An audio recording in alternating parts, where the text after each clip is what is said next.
Hi, I'm the Health Minister of Belarus, Cheung. So here's the outline of my presentation.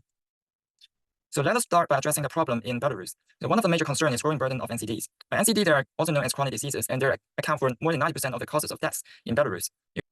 Hi, I'm the Health Minister of Belarus, Cheung. So here's the outline of my presentation. So let us start by addressing the problem in Belarus. So one of the major concerns is growing burden of NCDs. NCD, they are also known as chronic diseases, and they account for more than 90% of the causes of deaths in Belarus. You can see it from the statistics on the right. They're the top 3 causes of deaths, and they're all chronic diseases. So you can see they are very prevalent in Belarus. Thirdly, among the doctors and patients, there's a low incentive towards PHC, and overall, there's little gatekeeping by PHC. So our proposal to tackle the problems is a primary care incentive program. So the program essentially provides financial incentive for both the doctors and the patients.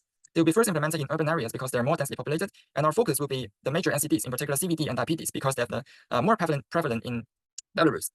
So as for the financial incentive for doctors, we have a set of goals. So including the screening, early screening, consultations, and also monitoring of disease over time. So if the doctor is able to achieve these goals, he'll be rewarded for that. We also have financial incentive for the patients. In particular, patients often meet the financial burden of because the medicine cost is quite high. So if they can regularly visit the family doctor, they can apply for the reimbursement of medicine, meaning that the government can subsidize 50% of the cost. So we hope that through this program, we can increase the connection between the family doctors, that means the PHC, and also patients. And so that over time, in the long run, the patients PHC will gradually becomes the first point of contact for these patients. And secondly, we hope that through this connection, the family doctor can design more patient-oriented plans for their patients, including long-term monitoring of the risk factors and also education about the health information. So how does it help our target 3.4, which is to reduce mortality from NCD and promote mental health? Well, the logic goes like this. If there is increased connection between the family doctor and the patients, there will be more time for the patients to be exposed to this health information. And over time, the family doctor can suggest for lifestyle changes, which is very important for reducing the mortality and also the prevalence of NCDs.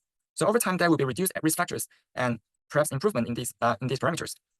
So one way to track the progress is through adherence to medication. Survey conducted in the past showing that over time, the adherence to medication will decrease.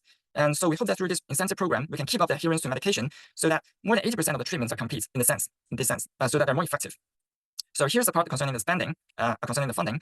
So we have assumed that 25% more of the patients who undergoes effective and complete treatments. That means they will adhere to the medication. And the result is that the total subsidy we calculated is 83.4 million USD.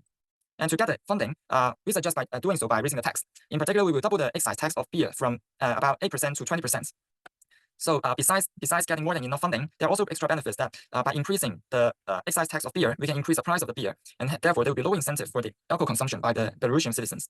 So this is the end of my presentation and reference. Thank you.